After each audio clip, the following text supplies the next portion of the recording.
네, 윤석열 대통령이 5박 7일의 국빈 방미를 마치고 오늘 귀국합니다. 대통령실이 워싱턴 선언을 최대 성과로 꼽은 가운데 이에 대한 여야의 평가 엇갈리고 있습니다.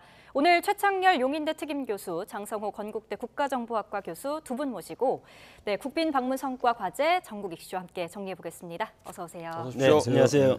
자, 윤석열 대통령이 지금 귀국 길에 있습니다. 오늘 오후에 지금 도착할 것으로 예상이 되고 있는데, 자, 이번 미국 국빈 방문에 대해서 두 분께 총평을 좀 부탁을 드리겠습니다. 먼저 장 교수님 말씀해 주시죠. 뭐 한미 동맹 70년이라고 하기 때문에 예. 70년이라는 것은 결국은 한국 전쟁이 끝나고 나서 우리는 북진 통일을 원했지만 강대국들이 휴전협정을 체결하지 않았습니까? 예. 그렇기 때문에 그때 당시에는 북한이 핵과 미사일이 없어서 미군이 2개 사단이 한국에 주둔하면서 우리가 남한과 함께 한반도의 안정을 위해서 한미 동맹을 하자. 그렇게 한 것이 1953년 11월 18일 한미 상호 방위 조약이 체결이 됐었고, 그리고 나서 이제 미국 그때 당시만 해도 미국의 핵과 미사일이 없었기 때문에 인계철선이라고 했습니다. 이 트립 와이어라고 미군이 한반도에만 있으면 한반도가 안전하다. 그래서 이제 주한미군 협정이라든가 소파라는 것도 만들고 그렇게 했지만 70년대 이후 북한이 핵을 만들어서 지금 70년 동안 한미 동맹 관계는 상당히 역동적이고 포괄적이고 그리고 동맹 관계로 이제 많은 발전을 해왔는데 북한의 저런 위협도 있고 그래서 이번 미국의 어떤 한미 정상회담 이것의 두 가지는 한미 동맹이 공고하다. 그것이 이제 첫 번째고 두 번째는 이제 경제적 실리 외교. 우리가 지금 지난번에 그 반도체 지원법, 칩스법이라고 하고 그리고 인플레이션 방지법 이 두 가지가 미국 의회에서 통과되지 않았습니까?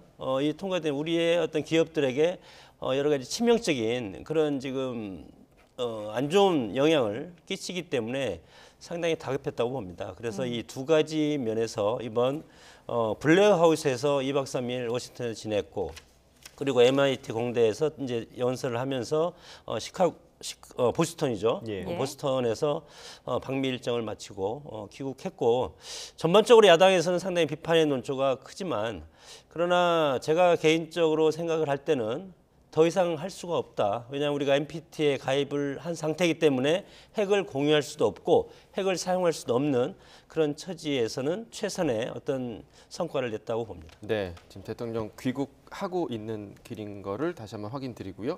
한미동맹의 공고함을 확인했다. 그리고 실리 외교의 결과를 가져왔다라고 평가를 해주셨는데 최 교수님 어떻게 좀 총평을 하십니까? 뭐 이제 저도 같은 생각인데 경제하고 외교예요. 두 가지 축인데 이제 경제와 안보 외교인데 더 중요한 건 역시 안보였을 겁니다. 아마 한미 동맹의 강화인데 이번 이제 워싱턴 선언이라는 게 한국과 미국의 핵 협의 그룹이라는 거, 뉴클리어 컨설터티브 그룹이라는 거 이게 이제 생겼단 말이에요. 그 전에도 물론 이제 핵에 대해서 협의하는 건 있었다 하더라도 이 부분이 이제 문서화됐다라는 게 의미가 커요. 문서화됐는데 문제는 이겁니다.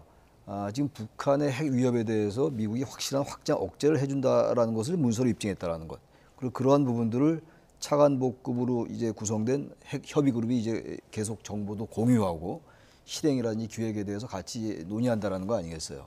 그게 이제 이번 방미의 가장 큰 성과이긴 한데 이게 이제 북한 핵 위협에 우리가 대응하는 건 이거 아닙니까? 북한이 어쨌든 핵을 못 쓰게 해야 돼요. 핵이라든지 전략미사일을 못 쓰게 해야 되는 건데 그러기 위해서는 확장 억제라는 개념 자체가 어쨌든 그쪽에서 공격을 하면은 이쪽에서 당한다 하더라도 결국은 완전히 북한은 이제 지구상에서 없어진다라는 것.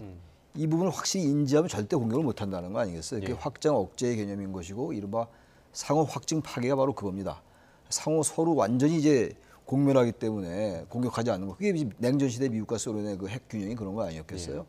그 부분이 이제 문서화됐다는 게 의미가 있긴 있습니다. 근데 저는 이제 그 부분은 분명히 이제 진일보했다라는 것 긍정 평가합니다만 결국은 미국이나 우리나라나 모든 나라가 국익을 위해서 이제 존재하는 건데 국가 우선주의인데 자국 우선주의인데 만약에 이건 뭐 저의 그 아주 그 작은 가능성인데 북한의 핵 위협이 있었는데 만약에 극단적으로 이제 가정해서 LA가 공격받을 수 있다. 미국의 입장에서 왜냐하면 북한이 좀 핵 ICBM 이런 걸 점점 개발할 거 아니겠어요? SLBM이라든지 이런 전략 무기들 그렇다면은 미국은 서울이 공격받더라도 LA 공격받는 거를 인정하지 않을 수 있다라는 거예요. 다시 말하면 아까 장 교수님 말씀하신 것처럼 핵 공유는 아닌 거죠. 핵은 우리나라 게 아닌데 어떻게 우리가 같이 공유를 합니까? 네. 같은 소유주를 해야지 그걸 공동으로 소유하는 거거든요. 쉐어링이라는 게 그런 개념이에요. 예. 그래서 전술 핵도 이번에 배치하진 않는다고 그랬어요. 단지 이제 미국의 핵 전략 잠수함을 80년대 이후에 자주 전개하겠다라는 거예요. 그건 굉장히 큰 성과이긴 합니다.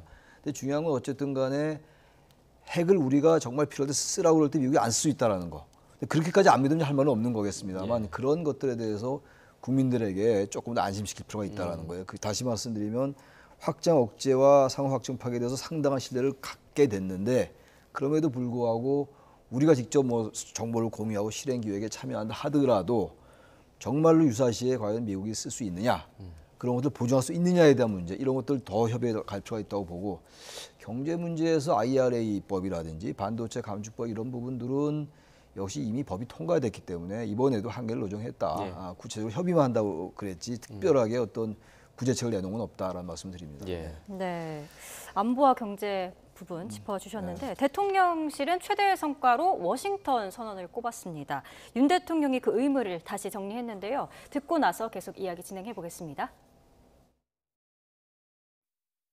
1953년에 재래식 무기를 기반으로 한 상호 방위 조약에서 이제 핵이 포함된 그런 한미 그 상호 방위 개념으로 업그레이드 될 수밖에 없는 1대1로 맺은 것이기 때문에 나토의 이런 그 다자와의 이런 그 약정보다는 더 저는 실효성이 있다고 판단하고 있고요.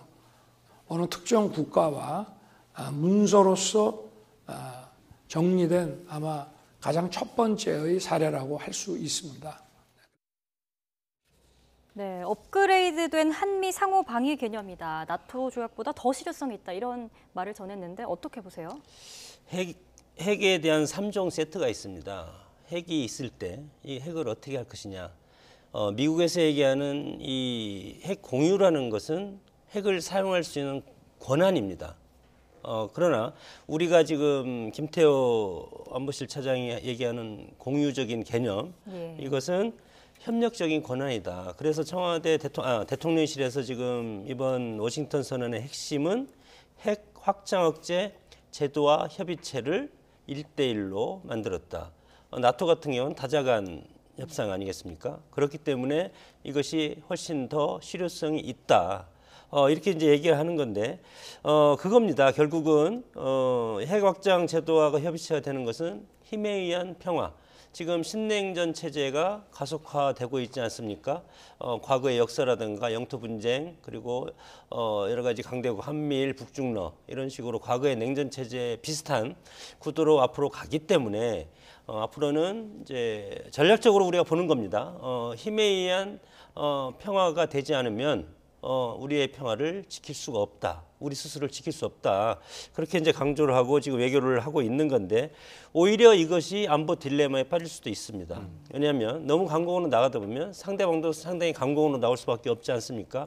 그렇기 때문에 여기에는 고도의 전략적인 그런 컨트롤이 상당히 필요한 부분인데 현실적으로 이번에 워싱턴 선언의 핵심은 한국은 NPT에 가입돼 있다. 그건 뭐 미국 대통령이 그렇게 이제 얘기를 했고 그리고 비핵화 원칙을 미국이 고수하고 있는 입장에서 기본적으로 한미 상호 방어 조약이 채택한 1953 11월 18일 날 정신으로 가서 그때와 지금이 다른 것은 좀 전에 제가 말씀드렸지만 북한의 핵과 미사일이 고도화돼서 지금 미국도 위협할 수 있는 그런 지경에 와 있기 때문에 우리가 한반도 안전을 지키지 않으면 미국이 위협받을 수 있다는 겁니다. 미국이 최대 국가의 어떤 핵심적인 것은 미국의 안전이 제일 우선으로 생각하는 나라이기 때문에 지금 우리 한반도에서 남한의 위치가 상당히 중요하다고 생각이 들어서 미국과 우리가 여러 가지 이해관계가 지금 맞아떨어지는 그런 부분이고 그러나 이것을 어떻게 운영할 것인가 그것은 국가 간에도 외교는 회색 시대라고 하지 않았습니까?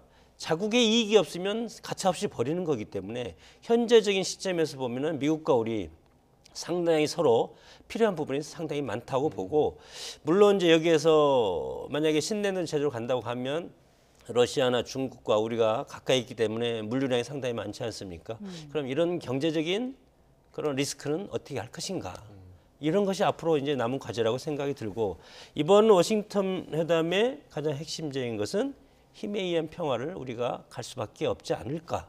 이렇게 저는 표현했다고 봅니다. 네, 힘에 의한 평화. 그 방금 그 장 교수님이 잠깐 언급을 해주셨지만 김태호 안보실 차장이 네. 그 핵공유 관련 언급이 좀 네, 논란이 됐잖아요. 사실상 핵공유라고 표현을 했는데 백악관에선 또 아니라고 딱 잘라서 얘기를 글쎄요.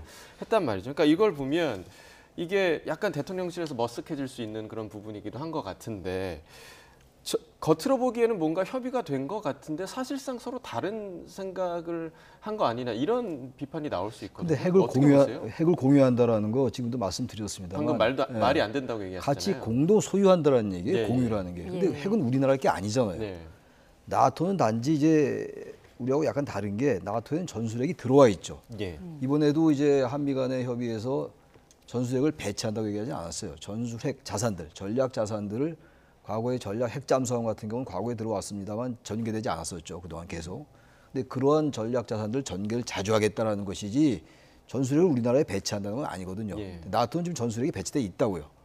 전술핵이 배치돼 있는 상황에서 미국과 나토 국가들이 긴밀하게 협의하는 거죠. 그러니까 나토는 뉴클레어 플래닝 그룹이에요. 이번에 예. 우리나라는 뉴클레어 컨설터티브 그룹이고 핵 협의 그룹과 핵 기획 그룹이란 말이죠. 네. 약간의 차이는 있습니다. 그러나 기본 성격은 비슷하다고 봐야 되겠죠. 예. 아무튼간에 핵을 공유한다라는 걸 굳이 강조할 필요가 없이 어쨌든 우리는 미국의 강력한 핵 우산 속에 있다라는 그런 것들이 강조돼야 되는 건데 지금도 뭐 이번에 그 국빈 방문 이전에도 우리나라의 핵 우산 속에 있는 거죠, 미국에. 근데 이번에 김태호 안보실장이 사실상 미국과 핵을 공유하는 것처럼 국민들이 느낄 것이다. 이런 말들이 자꾸 야당으로 하여금 비판할 수 있는 빌미를 준다고요. 네. 야당은 뭐 정신승리다라는 말까지 했잖아요. 저는 야당도 이렇게까지 비판할 거 아니라고 봐요. 어쨌든 우리가 핵이 우리 게 아니기 때문에 우리의 어떤 그 방어를 위해서 이런 노력을 하는 건데 여기다 대고 뭐 굳이 그렇게까지 할 건 없는데 단지 예, 제가 아까 지적했습니다만 이걸 굳이 자꾸 우리 대통령실에서 핵을 공유하는 거다. 공유 아니라고 얘기했잖아요. 공유도 아닌 것이고. 그러니까 이 안보실장이 지금 이번에 이 김태호 실장이 이 얘기 사실상 미국과 핵을 공유하는 것처럼 국민들이 느낄 것이다라는 거. 이게 얼마나 공허하게 들립니까? 네네네. 핵은 공유는 아니나 네. 그러나 분명은 핵을 공유하는 건 아니지만 이전에와는 전혀 다른 이런 프레임으로 가는 것이다라고 얘기해야죠. 또 하나 걱정되는 게 아까 장 교수님 지적하셨는데 미국과의 전략적인 선명성 분명한 건 좋습니다. 윤석열 정부가 바로 그러한 정책을 가지고 대통령이 됐기 때문에 정권이 탄생한 거라서 한미동맹을 극단적으로 강화하는 건 좋은데 그러니까 다시 말하면 전략적인 모호성에 우리 대한민국의 외교의 기본이 있었어요. 안보나 중국과 미국 사이에서. 근데 그런 것들은 사실상 버린 거예요. 전략적인 모호성, 앰비겨스티가 아니라 그러니까 전략적 모호성이 아닌 거죠. 앰비겨스 스트래티지에서 이제는 전략적 정확성으로 가는 거예요. 그냥 예. 확실하게 간다. 좀 거칠게 말하면 화끈하게 간다. 미국 예. 쪽으로 간다는 거예요. 그건 좋은데 그러면 북한과의 관계나 중국과의 관계나 러시아의 관계를 어떻게 할 것이냐 의문이 여전히 남는 거거든요. 예. 그러니까 이런 부분들에 대해서 굳이 균형 외교까지는 아니라 하더라도 이런 부분에 대해서 어떻게 설명해 나갈 것이냐에 대한 설명이 너무 약해요. 그러니까 어차피 북한이 공격을 안 하게 만들어야 될 거 아닙니까? 예. 공격을 안 하게 만드는 건 강력한 힘에 의한 평화, 양자가 다 공멸을 한다는 예. 확증 파괴, 상호 확증 파괴에다가 확장 억제인데 그거 플러스 둘의 관계가 좀 좋아야 돼요. 그래야지 공격 안 할 거 아닙니까? 예. 이 두 개가 같이 가야 되는 건데 너무 한쪽만 치우쳐 있다. 네. 그런 부분들 지적 안 할 수가 없죠. 예. 이 이제 핵과 관련해서는 핵무기를 우리가 가지고 있다. 이제 그러면 지금 핵무기를 가지고 있는 건 미국 아니겠습니까? 예. 그래서 이게 이제 핵 3종 세트 아까 제가 설명하다가 깜빡했는데 예. 핵을 공유한다는 것은 핵이 미국에 있어도 우리가 필요하면 미국에 있는 핵을 갖다 쓰는 겁니다. 그런데 우리는 현재는 NPT에 이미 가입이 돼 있기 때문에 핵을 사용할 수가 없습니다. 예. 사실 그런 상황이고 뭐 나토식 전술핵 배치 두 번째는 전술핵 배치인데 이것은 미국에 있는 핵을 나토 국가에 갖다 놓고 예. 거기에서 쓰되 핵 공유와 핵 공유와 전술핵 배치의 사용권은 미국 대통령한테밖에 없습니다. 네네. 그래서 나토에 갖다 놓더라도 야 우리가 필요해도 우리가 쓰는 게 아니고 이걸 우리가 쓸 수 있게 대통령이 버튼을 눌러주십시오. 승인을 해야죠. 네. 이렇게 승인하는 것이고 그리고 지금 북한은 세 번째 아닙니까? 자체 핵 개발. 물론 러시아나 소련, 과거의 소련이 북한한테 기술을 제공을 해서 오늘날 북한이 핵 보유국가하고 장거리 뭐 ICBM까지 왔는데 자체 개발이 된다면 이것은 스스로 사용할 수 있는 권한이 있습니다. 그러나 핵 공유와 전술핵 배치, 자체 개발 이 세 가지의 공통점은 NPT에 가입하지 않아야 된다. 그렇기 때문에 만약에 우리가 NPT를 탈퇴를 한다면 물론 우리가 지금 윤석열 대통령께서도 우리가 1년이면 핵무기 만들 수 있다는 그런 기술과 여러 가지가 있다 이렇게 이제 밝혔지만 그러나 NPT를 탈퇴하는 순간 그거에 대한 또 제재가 들어오면 우리와 같은 개방 체제에서는 경제가 하루아침에 무너질 수밖에 없습니다. 그래서 이런 것이 상당히 이제 어렵고 대통령실에서 얘기하는 것은 자 이렇게 54년부터 한미 상호 방위 조약에 의해서 우리가 한미 동맹이 철저하게 있으니까 북한 너희들 앞으로 핵 가지고 더 장난치지 말고 그리고 위협하지 말라. 우리는 철통 같은 방어 체제로서 우리가 방어할 수 있다. 그런 의미로 해석하고 그런 의미로 또 우리가 받아들여야 된다고 봅니다. 네. 핵 공유 용어 자체에 대한 여진이 계속되고 있는 것 같습니다. 한일 정상회담도요, 급진전될 거다 이런 보도가 나오고 있고 한미일이 이렇게 초밀착 행보를 보여주면서 말씀 아까 잠시 해주셨지만 중국, 러시아 이 외교적 행보에 대해서도 집중할 수밖에 없지 않습니까? 중국과 러시아와의 관계 중요하죠. 예. 우선 교역량도 중요해요. 지금 예. 원천 기술은 물론 미국이 갖고 있기 때문에 미국 쪽으로 기우는 게 저는 뭐 불가피하다고 봅니다. 우리나라 상황에서. 그런데 중국과의 관계라는 게 마찬가지예요. 경제 안보 다 마찬가지입니다. 북한과의 관계가 지금 극단적으로 대치로 가고 있잖아요. 지금 뭐 사실 지금 이 상황에서 북한의 대화를 제의할 수도 없어요. 예. 북한과 대화해야 된다. 이건 지금 공허한 얘기입니다. 그건 뭐 있을 수 없는 얘기인 것이고 국면이 바뀌지 않았으니까. 단지 중요한 거는 북한과 우리가 어떤 뭐 소통이 끊긴 상태이기 때문에 중국이나 러시아를 통해서 뭔가 영향력을 행사할 수 있는 그 통로를 좀 마련해 놔야 돼요. 근데 중국을 굳이 자극할 필요가 없는 거죠. 다시 말하면 우리가 대단한 그 딜레마인데, 그건 뭐 현재 우리나라의 지정학적 위치 때문에 그래요. 구한말에도 마찬가지였고, 뭐 지금과 구한말을 비교하겠다는 얘기는 아닌데 제가 보세요. 북한과의 관계가 안 좋은데 미국과의 관계를 더 강화하기 위해서 지금 윤 대통령이 로이터 통신하고 방미 전에 그런 얘기 했단 말이에요. 중국과 러시아를 자극할 수 있는, 중국과 러시아 입장에서 뭐 저기 대만에 관련된 것도 그렇고 우크라이나 지원도 그렇고, 그러다 보니까 중국과 우리나라의 관계, 러시아와 우리나라의 관계 자꾸 악화될 수 있다는 거예요. 단지 윤 대통령이 말씀한 그거는 정확히 맞는 얘기예요. 원론적으로 맞는 얘기죠. 로이터 통신하고 한 얘기는 말이죠. 힘에 의한 현상 변경 맞지 않는다. 그럼 다 할 수 있는 얘기거든요. 예. 우크라이나에 대한 것도 마찬가지죠. 러시아가 잘못하고 있는 거니까. 근데 문제는 이러한 것들이 대한민국의 국익과 관련해서 어떤 맥락하에서 그들이 이해하는 문제거든요. 그러니까 이 부분을 정말로 전략적으로 잘 해 나가야 돼요. 그래서 쉽지가 않은 거죠. 힘이 센 강대국이면 초강대국 같으면 문제가 없어요. 경제적으로 달러 막 찍어내면 되듯이 말이죠. 그게 아니기 때문에 미국과의 전략적 선명성을 갖고 가되 중국과 러시아를 어떻게 이해시키면서 갈 것이냐 문제예요. 중국과 러시아 다 알 겁니다. 아는데 어쨌든 자꾸 시비를 거는 거란 말이죠. 그러니까 이러한 부분들에 대한 전략적 고려가 좀 약해 보이는 건 분명해요. 다시 말하면 불안한 거는 절대 미국이 우리와 핵우산이 더 강화되고 어떤 억제 전략이 더 강화되면 좋은데 북한이 감히 공격은 못하겠습니다만 사람 일을 모르는 거잖아요. 그래서 북한과의 관계도 조금씩 이제 뭔가 이렇게 좀 소통해 나가는데 아예 그냥 극단적으로 관계가 끊기니까 그런 불안감이 좀 있다라는 겁니다. 예. 예. 너무 좀 극단으로 가고 있다라는 북한과의 평가. 관계를 어떻게든 해소해 나가야 되는데 그 영향력을 지렛 때 레버리지 효과를 중국과 러시아를 통해서 해야 되는데 중국과 러시아와의 관계조차 이제 악화되면 예. 오로지 미국에만 경도되면 이걸 어떻게 할 것이냐의 문제. 이건 뭐 지적할 수 않을 수 없죠. 그러니까 이제 여러 가지 역학관계가 근본적인 문제가 해결이 되지 않았기 때문에 이제 이런 현상이 계속 일어나고 예. 경제적으로 우리가 먹고 살기 위해서는 개방 체제이기 때문에 무역이 순조롭게 이루어져야지만이 살 수 있는 게 지금 세계화 시대, 글로벌 시대 아니겠습니까? 그럼에도 불구하고 각국에서 과거의 어떤 이데올로기라든가 냉전, 민족주의 이런 식으로 지금 세계의 어떤 흐름은 트렌드가 빠져가고 있고 그런 차원에서 미국과 중국의 패권 전쟁이 상당히 강화되고 있지 않습니까? 예. 이것이 저는 핵심적인 첫 번째 요소고 두 번째 요소는 자 그러면 북한과 우리가 분단이 돼서 서로 적대적인 관계가 돼 있는데 그럼 이것을 서로 상호 호혜 평등에 의해서 서로 동등한 위치가 되려면 힘에 의한 평화가 상당히 중요합니다. 힘에 의한 평화라는 것은 북한이 핵이라는 것은 비대칭 전략이기 때문에 재래식 무기로는 이것은 감당할 수 없는 그런 부분이 상당히 중요하고 그래서 북이 핵을 가지고 있기 때문에 그러면 궁극적으로는 우리도 핵을 가져야 됩니다. 그래야만이 서로 비대칭 서로 공격을 할 수가 없고 공격하면 서로가 죽으니까. 그렇기 때문에 하는데 우리는 지금 핵을 가질 수가 없지 않습니까? 여러 가지 국제조약에 가입을 해 있기 때문에 이런 상황이 두 번째 문제이기 때문에 이 두 번째 고차원적인 방식을 어떻게 풀 것인가. 그럼 북한의 핵을 대응하기 위해서는 우리는 미국과 같이 해야 되는데 그럼 미국과 중국이 견제를 하고 있기 때문에 이것을 그러면 우리가 미국과 같이 갈 수밖에 없지 않습니까?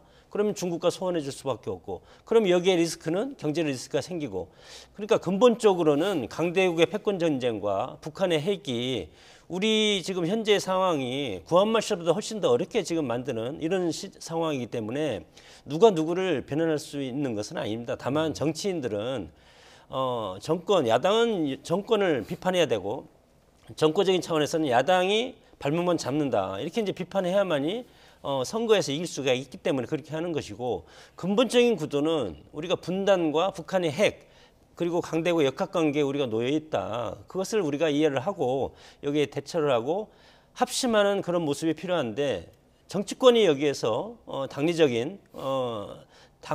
당략적인 그런 이해관계로서 지금 접근하고 있는 것이 상당히 큰 문제라고 생각이 듭니다. 네. 예. 그러니까 이번 성과에 대해서 당략에 빠지면 안 된다라고 얘기를 해주셨는데 이제 경제 성과 좀 얘기를 해보겠습니다. 예. 방금 그 최 교수님은 뭐 IRA나 이제 반도체법 관련돼서는 특별한 게 없었다 이렇게 평가를 해주셨는데 네. 장 교수님 어떻게 보시나요? 이번 방미에서 관련된 그 경제 성과 좀 실속이 없었다는 비판이 좀 많거든요. 뭐 그런 비판에 저도 일정 부분 동의하는데 넷플릭스가 25억 불을 K 콘텐츠에 4년 동안 뭐 한 3조 8천 정도 된다고 그러죠. 이것은 이제 투자했다는 것.